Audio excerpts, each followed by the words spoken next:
Fala aí pessoal, que beleza? Hoje eu estou trazendo um vídeo de Exploration Night. É um jogo parecido com Minecraft. Vamos lá. Esse jogo aqui você pode baixar de graça na Play Store, porque o Minecraft tem que pagar. Tipo assim, você não tem dinheiro para baixar Minecraft, baixe esse até você conseguir o dinheiro.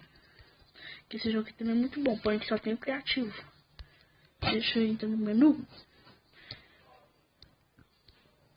Esse joguinho aqui não tem muitas coisas, por isso que eu não gostei muito desse. A versão Pro dele que salva, esse aqui nem salva. Vou colocar no Terrain. Create. Vou fazer um parkour aqui, ó. O primeiro jogo parecido com Minecraft foi esse aqui que eu baixei. Foi no celular da minha mãe, eu acho. Vamos lá. Opa, vamos lá. Cai. Vamos ver que o mundo desse jogo aqui é finito, né? Não tem. Você. Não é infinito. Chega que o mundo acaba.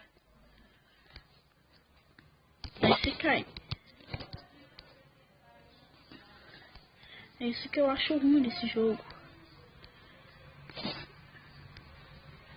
Eu vou cair novamente para não cair em cima do topo mais alto desse mundo. Na verdade, eu não gosto muito desse jogo. Também vou trazer mais gameplay de outros jogos com Minecraft por Creation, né? Pronto, fiquei na parte alta aqui, ó. Também vou trazer mais gameplays de jogos parecidos com Minecraft. Minecraft tem muito mais blocos, tem vila, tem muito mais coisas legais do que isso daqui. O problema é que esse joguinho aqui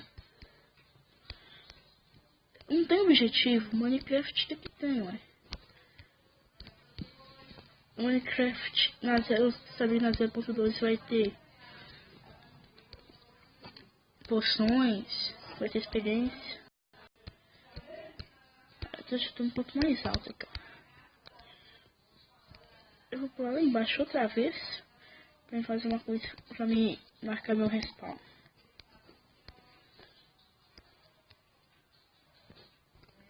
Esse jogo aqui, pessoal, como eu disse, não tem objetivo. Ele é bem leve. Eu acho absurdo a versão Pro dele.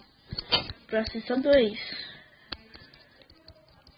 megabytes. O jogo em si não salva.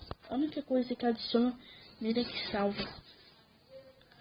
Na versão Pro não tem nem survival tem. Então é isso, pessoal.